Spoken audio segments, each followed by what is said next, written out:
Good morning, everyone, and welcome to the session 11 from the playlist of oscillations. The topic is the composition of two simple harmonic motions. So, in this case, I have considered one particle which is acted upon by two forces, each of which are producing a simple harmonic motion in the particle. So, I have taken two cases here.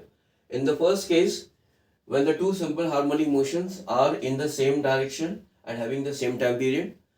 So, in this case, the resultant displacement of the particle will be, say it is x, this will be equal to x1 plus x2, where x1 is the displacement of the particle due to one of the simple harmonic motion.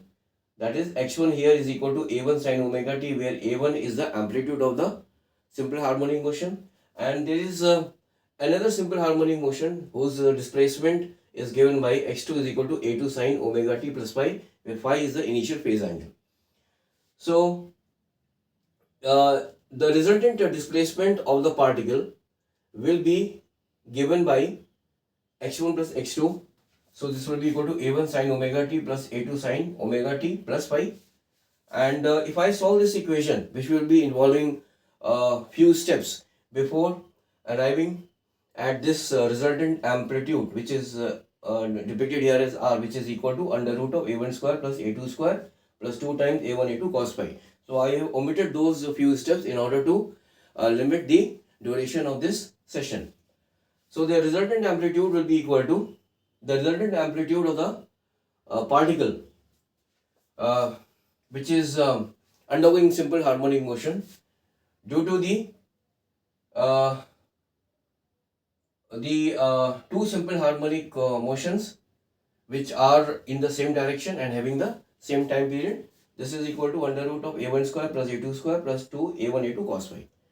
So this equation can be solved which will involve few steps.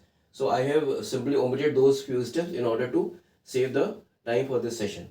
Now, so the resultant amplitude in the first case is given by this formula. In the second case, when the two simple harmonic motions are perpendicular to each other.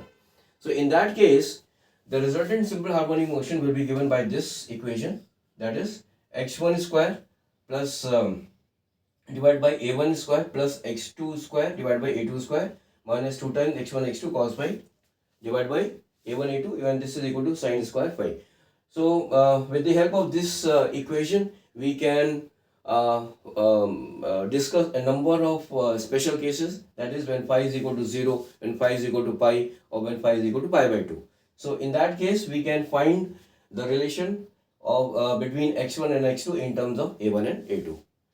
So thank you very much for joining this session. In the next session, I will be discussing about the simple pendulum and its time period in different cases. So till then, have a nice day. Bye.